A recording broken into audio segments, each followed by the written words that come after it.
마이크가 좀 울리지 않게 할 수 없을까요?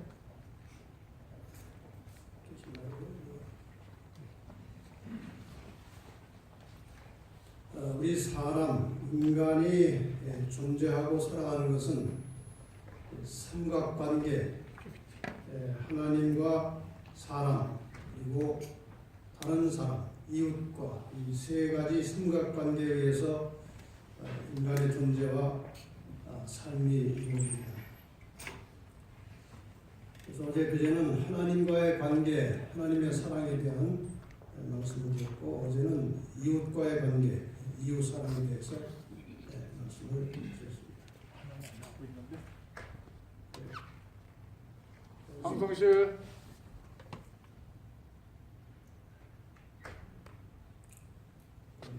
바꿔야 되는데 안 바꾸고.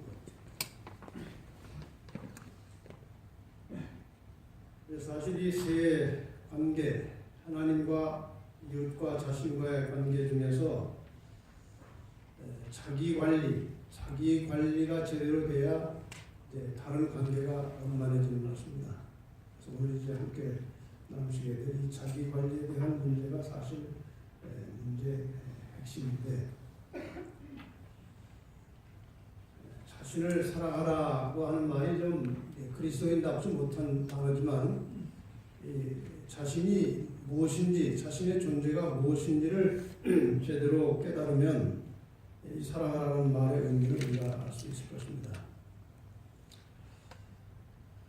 예수님께서 십자가에 돌아가시기 얼마 전에 유대인들과 대화 중에, 그 성전 앞에서 대화 중에 이 성전을 헐면 내가 사흘 동안에 지키겠다. 유대인들이 이 사람이 정신 나간 사람이구나. 이게 수천 명이 46년 동안 지은 건물인데 무슨 수로 3일 만에 일으키느냐. 그러나 예수는 성전된 자기 육체를 가리켜 말씀하신 것이다. 자신의 육체를 성전에 비유하신 것입니다. 성전. 그 뒤로 신약의 모든 사상은 예수 그리스도를 믿고 그분을 나의 주인으로 모시고 살아가는 모든 성도들의 몸을 성전이라고, 특히 성령께서 우리 안에 거하시게 되므로 우리가 성전이 되었다는 것을 가르치고 있습니다. 너희 몸은 너희가 하나님께로부터 받은 너희 가운데 계신 성령의 전인 줄을 알지 못하느냐. 너희는 너희 것이 아니라 값으로 산 것이 되었으니 그런즉 너희 몸으로 하나님께 영광을 돌리라. 자신을 사랑한다는 말은 바로 이 개념입니다. 이게 내 것이 아니고 하나님의 성전이라는 그런 의식, 그런 인식을 가지고 이 몸을 가꾸라는 것입니다. 그런 의미에서 자신을 사랑하라는 말씀의 의미가 있는 것이죠. 시대의 소망에 보면은 영세전부터 광명하고 거룩한 스랍 천사로부터 사람의 이르기까지 모든 피조물을 창조주께서 내재하시는 성전이 되도록 하시는 것이 하나님의 목적이었다. 그런데 죄로 말미암아 인류는 하나님의 성전이 되기를 그쳤다. 하나님께서는 인류 안에 거하시고 또한 구원하는 은혜를 통하여 사람의 마음은 다시 하나님의 성전이 되었다. 우리 모든 사람의 몸이 하나님의 성전으로서 존재하기를 원하시는 것이 원래 목적인데, 죄 때문에 그쳤다가 다시 하나님의 은혜를 통해서 우리를 구원하심으로 우리의 몸과 마음이 다시 하나님의 성전이 되었다. 그 개념입니다. 성전이라는 것은 하나님께서 거하시는 거룩한 장소를 가리켜서 말하는 것입니다. 우리의 몸이 성전이라고 하는 것은 육체와 정신을 포함하는 전 인격체가 성전이라는 뜻이죠. 그리고 몸과 마음은 불가분리의 것이기 때문에 상호간에 몸은 마음에게, 마음은 몸에게 영향을 주고받는다는 것입니다. 다시 말해서 몸의 상태가 마음에 영향을 주고 마음의 상태가 몸에 영향을 준다는 것입니다.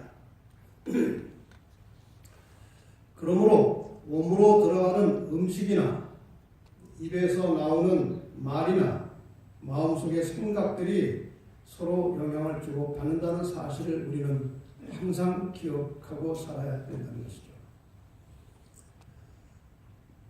결론적으로 음식과 말과 마음이 거룩하고 정결해야 된다는 것입니다.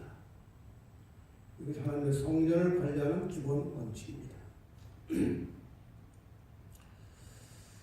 이 그리스도의 성전 관리는 대개 세 분야로 나누어서 생각해 볼 수가 있습니다.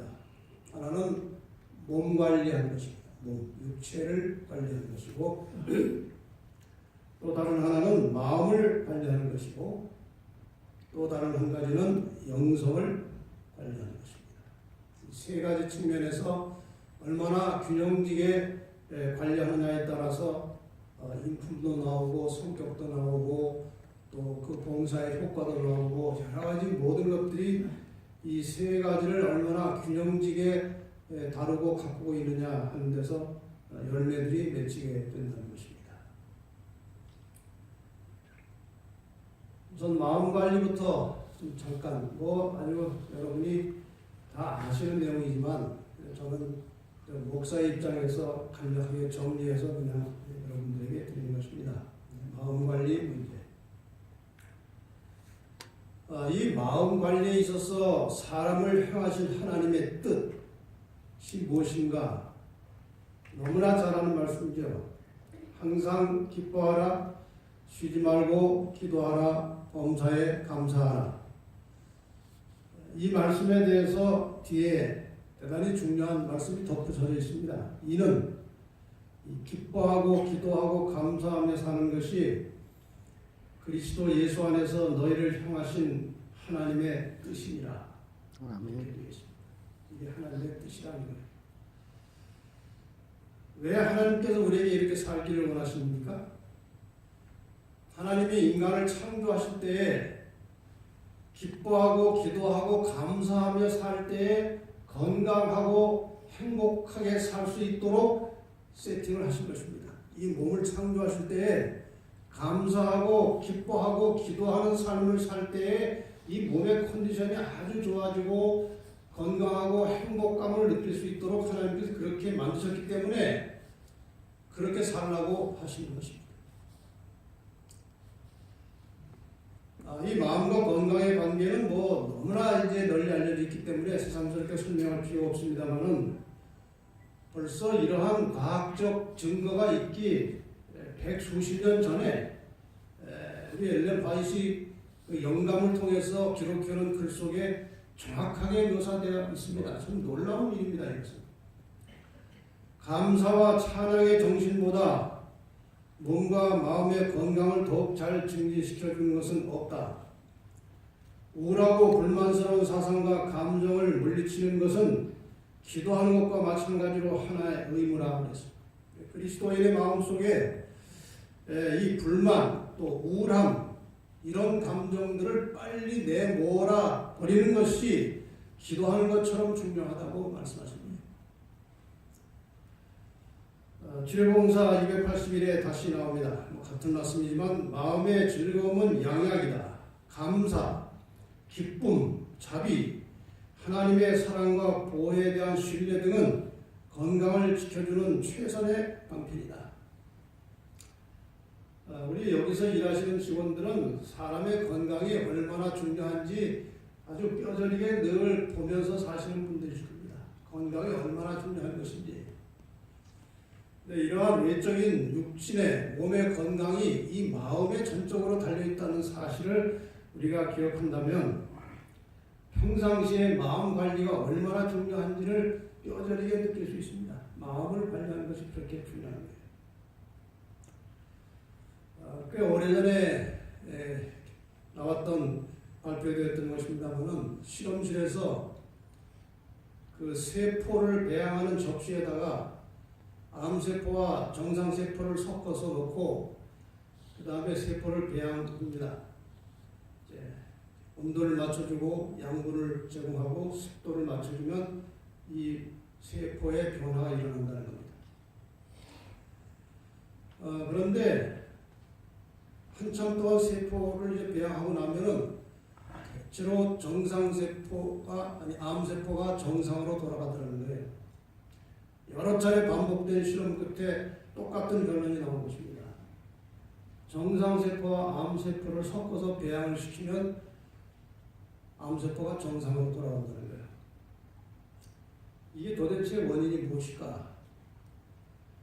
여러 각도의 연구 끝에 내린 결론은 접시는 근심, 걱정, 고민, 불안이 없다는 거예요. 그 상태만 돼도 정상세포가 암세포를 이긴다는 것입니다. 아멘. 사람은 이 암세포가 들어와서 정상세포를 침범하는 이유는 마음의 심리 상태 때문에 그렇다는 거예요.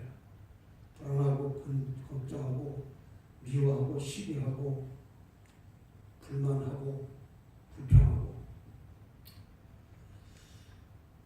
그런데 이 사람은 잘하면 접시보다 훨씬 좋은 상태도 만들 수 있는 거 아닙니까? 접시는 뭐 그렇게 불평은 없어요. 내가 왜 이런 팔자냐, 이 속에 들어와서 이 고생이냐, 그런 거 없어요.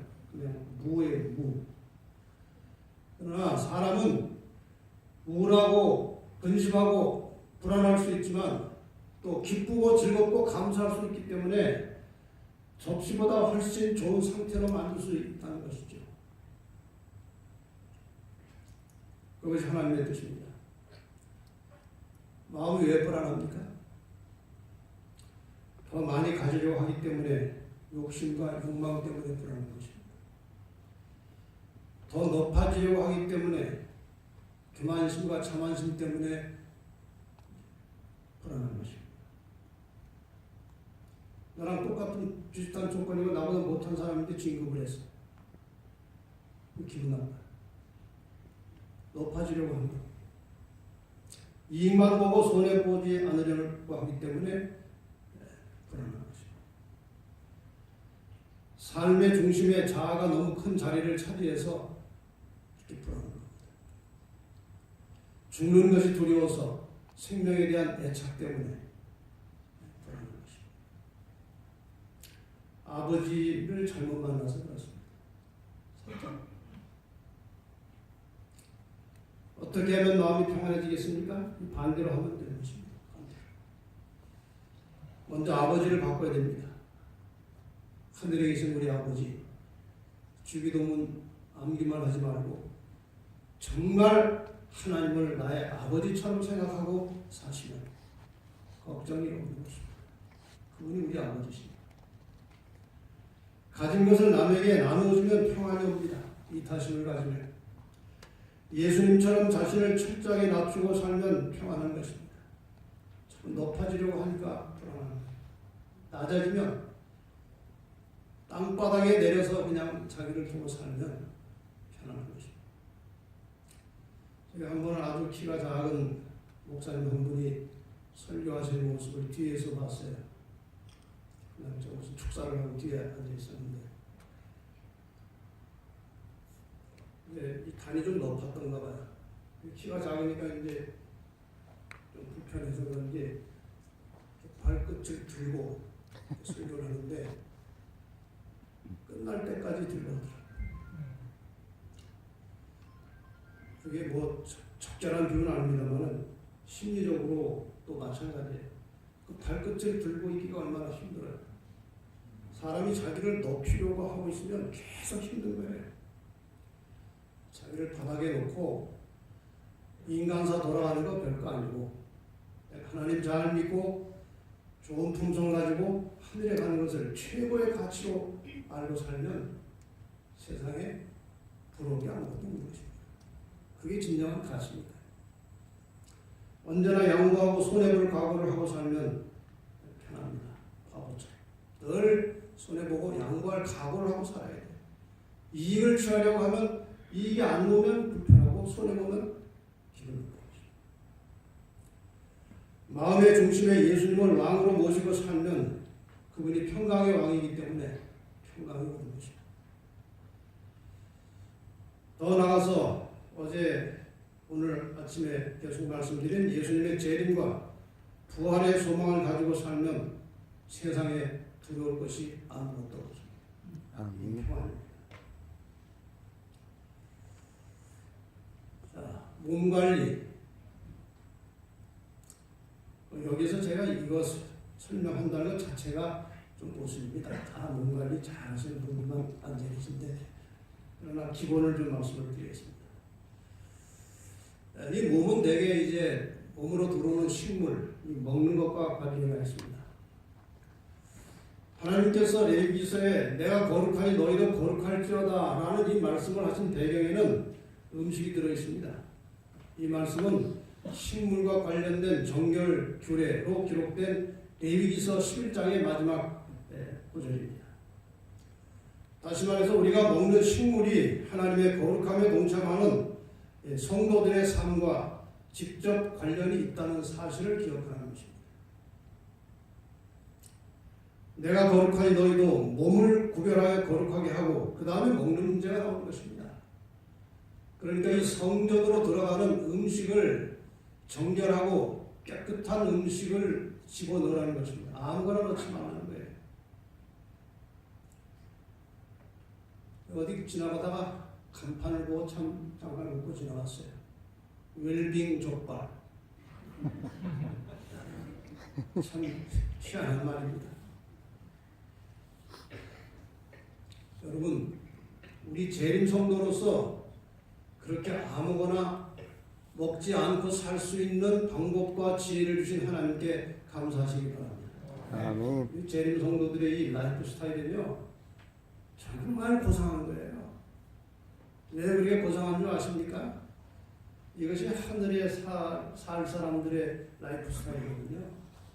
이 땅에 사는 사람들의 스타일이 아니고 하늘에서 하나님과 함께 살 사람들의 그 생활 방식이 재림 성도의 생활입니다. 이 모든 생활의 원칙과 방식들이 예언신에 상세하게 나와 있고, 이 예언신은 말세에 하나님의 백성들에게 주신 위대한 선물이에요. 그래서 부담스러워하지 마시고 살펴서 그 하나님 밑에서 순종할 때 우리의 영육간의 삶에 큰 축복이 이르러 올 것입니다. 인간의 건강에 필요한 원식물은 아시는 대로 창세기 1장 29절 30절에 나옵니다. 씨에는 채소와 씨가 열매는 모든 나무. 이것이 원래 인간이 먹고 살도록 되어 있는 식물이죠. 그런데 그 보조식물이 갑자기 생겼습니다. 보조식물. 산 동물을 먹으라고 보조식물이 나왔어요. 왜 나왔습니까? 왜 보조식물이 허락됐습니까? 노아 홍수 때 원식물이 다 물에 잠겨서 먹을 것 하나도 없었어요. 그 당시. 그래서 보조식물을 주신 겁니다. 그러면 원식물이 먹을 수 있는 원식물이 생산된 후에도 보조식물을 먹어야 합니까? 당연히 먹지 말아야 됩니다. 당연히 먹지 말아야 돼요. 그러면 이제 거기에 맛이 들여가지고 계속 이제 보조식물을 먹다 보니까 사람이 이렇게 망가진 거죠. 이스라엘 백성들 하나님께서 가나안으로 이끌어가실 때 광야에서 고기 안 주셨습니다. 한번 하도 달라고 해서 줬다가 백성들이 아주 혼이 났습니다. 하나님께서 광야 생활 속에서 이스라엘 백성들이 고기 맛을 잃어버리도록 계획하셨어요. 이것이 창조 하나님의 섭리예요. 그 이후에 어떤 과정을 거쳐서 그렇게 되는지 초식동물과 육식동물의 현저한 변화가 일어나는 것입니다. 이 생리적인 변화가, 생체의 변화가 일어났어요. 육식동물은 송곳니가 발달되어 있고 장이 짧아요. 고기가 빨리 나가야 되니까.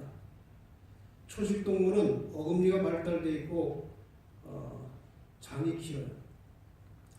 사람의 구조는 어떻게 되어 있습니까? 초식동물로 되어 있어요. 혹시 송곳니가 발달되어 있고 장이 짧은 분이 계시면 고기를 먹으셔야 돼요. 그렇지 않다면 사람이 먹는 원식물을 먹는 게 정상입니다.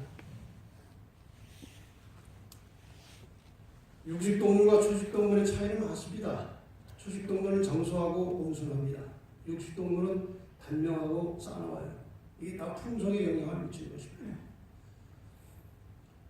휘발유로 움직이게 되도록 만들어진 자동차에 디젤을 넣으면 고장나듯이 초식으로 살며 기동하도록 만들어진 인간에게 육식을 집어넣으면 고장이 나는 것입니다.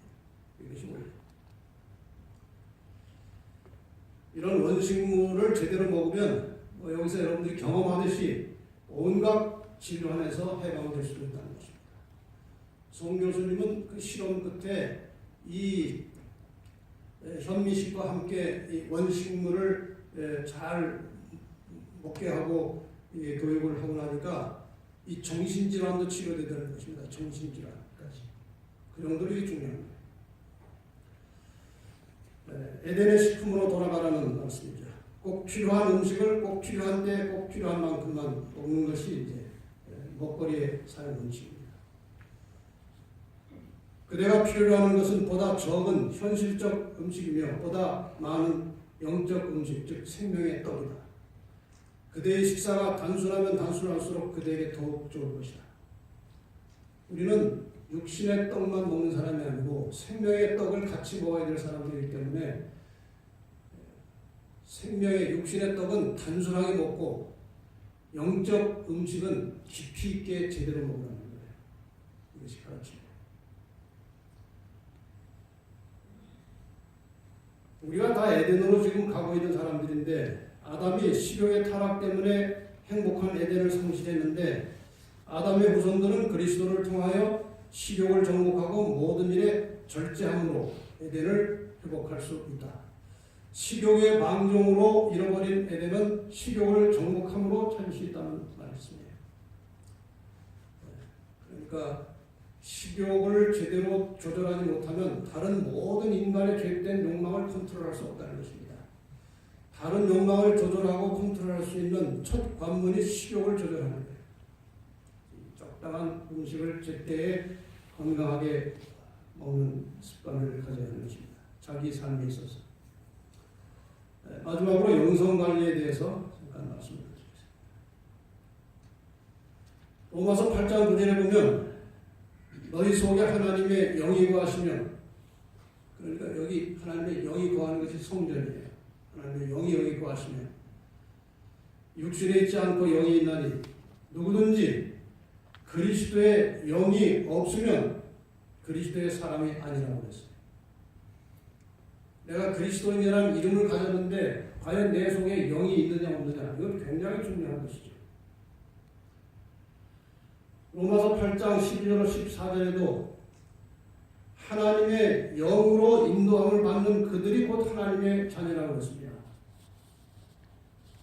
그러니까 그리스도인은 밥 먹은 힘으로 사는 사람들이 아니고 성령의 능력으로 사는 사람들이 되어야 한다는 겁니다. 성령의 능력의 인도를 따라서 살고 있느냐. 여기 아주 상당히 중요한 말씀이 간략하게 적혀져 있습니다. 우리의 경험 어느 지점에서도 우리의 첫 출발을 가능하게 했던 그 도우심 없이 지낼 수 없다. 이 의미를 도표로 좀 살펴보려고 합니다. 우리가 다 죄 중에 죄인으로 태어났습니다. 그러다가 하나님의 인도하심과 성령의 역사를 통해서 성령으로, 물과 성령으로 거듭나게 되었습니다. 이게 바로 첫 출발을 시작한 것입니다. 성령의 도우심으로 우리가 그리스도인의 삶을 첫 출발한 것입니다. 그 이후에 어느 지점에서도 그 이후에 물과 성령으로 태어난 이후에 어느 지점에서도 그 첫 출발을 가능하게 했던 그 도우심, 성령의 도우심이 없이 지낼 수 없다는 것입니다. 우리의 경험 어느 지점, 물과 성령으로 거듭난 이후의 삶의 매 순간순간마다 성령의 능력으로 살아가야 한다는 것입니다. 아멘. 이것이 정상적인 그리스도인의 삶이라는 뜻이죠. 그 성령께서 우리를 도우시겠다고 하셨습니다. 우리의 연약함을 도우셔서 심지어는 기도할 때까지도 우리가 무엇을 구해야 될지 성령께서 적절하게 도와주시겠다는 것이고 그분께서 모든 것을 가르쳐 주시고 모든 것을 생각나게 해주시겠다고 말씀하셨습니다. 우리 가래법은기변에 나오는 이 말씀을 잘 보시면 굉장히 중요한 의미가 들어있습니다. 한두 번 이미 말씀드린 것입니다만 인간의 마음에 작용하시는 성령의 순수한 역사는 말씀을 통하여 능력을 주시기 위하여 약속된 것이다. 성령의 역사는 이미 주신 말씀을 통하여 역사하신다는 뜻이죠. 그러니까 우리가 평상시 생활 속에서 늘 하나님의 말씀을 듣고 담고 새기고 그 말씀을 명상하고 이래서 우리의 이 머릿속에 담겨진 하나님의 말씀이 충만히 있을 때 우리가 기도하면 이 들어있는 말씀들을 성령께서 생각나게 해주심으로 우리의 길을 인도하시고 지도하시겠다 그런 뜻입니다. 그러니까 평상시에 하나님의 말씀에 무관심하게 살던 사람은 아무리 성령을 구해도 성령께서 꺼내서 쓰실 것이 없으면 도울 게 없는 것입니다. 하나님의 나라는 외적인 모양만으로 임하는 것이 아니다. 그것은 당신의 말씀에 부드러운 감동과 성령의 내적인 역사 그리고 영원히 그의 생명이신 하나님과의 교통을 통해서 임하는 것이다. 여기 영께서 성령께서 어떻게 우리에게 임하셔서 우리의 삶을 인도하시는지 여기 3박자가 나와 있습니다. 말씀의 감동과 성령의 역사 그리고 내 영혼이 생명이신 하나님과 시시로 교통하는 삶을 통해서 우리가 영적인 그리스도인으로서 성공적인 삶을 살 수 있다 그 말씀이에요. 하나님께서는 당신의 성령을 통하여 당신의 말씀이 생명을 주는 능력이 되게 하신다. 우리가 그리스도인으로서 날마다의 생활 속에서 무엇을 생각하고 어떻게 살아야 될지를 정확하게 여기 말씀하고 계십니다. 말씀을 늘 머리에 담고 간절하게 기도함으로 성령의 역사를 구하면 그 성령께서 우리를 깨우쳐 주시고 발걸음을 인도하셔서 하나님이 원하시는 평안한 건강하고 행복한 인생을 살도록 성령께서 이끌어 주신다는 그런 말씀이죠. 예수님도 우리와 같은 인성을 가진 분이시지만 정말 평안하게 건강하게 행복감을 가지고 사시면서 그 모든 것을 사람들에게 나누셨습니다. 그냥 된 것이 아니고 여기 원인이 나와 있습니다. 그는 매일 아침 여러 시간 동안 아버지와 교통하심으로 하늘의 빛을 사람들에게 나누어줄 준비를 하셨다. 그는 날마다 성령의 새로운 침례를 받으셨다. 기도를 통해서 그렇게 하신 것입니다. 주님께서는 매일 아침 이른 시간에 일어나셔서 다른 사람에게 나눠주시기 위하여 자기의 심령과 입술에 은혜의 기름을 바르셨다. 예수님께서 이렇게 인성을 쓰시고 그렇게 흠없이 정결하게 능력 있는 삶을 사신 가장 근본적인 이유는 머릿속에 늘 하나님의 말씀을 사모하고 상고하고 계셨고 아침마다 드리는 저녁마다 드리는 이 간절한 기도를 통해서 성령의 능력을 빌려서 그렇게 사신 것입니다. 우리에게 본을 보여주신 것입니다. 그렇게 할 수 있다는 본을 보여주신 제가 한 번은 어느 그 서울에 가까운 교회에 한식의 설교를 들어갔습니다. 근데 교과 시간에 장로님이 합반으로 가르치셔요. 연합회 있을 때는 장로님이 갑자기 질문을 합니다. 저에게. 김 목사님 그랬으면 부담이 덜했을 텐데 연합회장님 질문 하나 드리겠습니다. 대답 못하면 연합회 망신이에요. 개인 망신이 아니고. 여러분 그 공개석상에서 목사한테 질문 그냥 함부로 하지 마시고 나중에 개인적으로 하세요. 이게 긴장이 됐습니다. 질문은 이겁니다. 목사님, 우리가 예수님처럼 될 수 있습니까? 없습니까? 이게 신학적으로 굉장히 복잡한 문제거든요. 대답을 이렇게도 걸리고 저렇게도 걸리고 아주 복잡한 문제입니다. 그것이. 순간적으로 하나님 지혜를 주셨어요.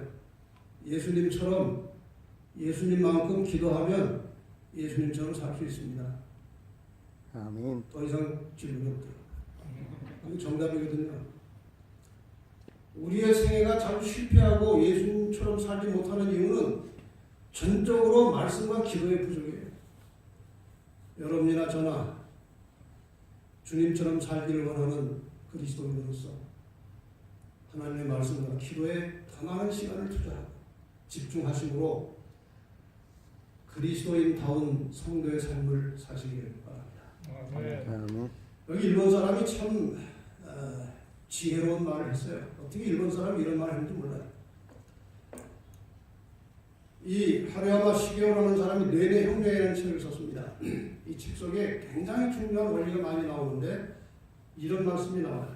전자현미경 발명자인 후나이 사치오 씨는 우주 전체에 창조주의 의지가 작용하고 있다고 말하고 있는데 이 후나이 사치오라는 사람은 전자현미경을 발견해가지고 죽을 때까지 생명현상과 세포만 연구하다 죽은 사람이에요.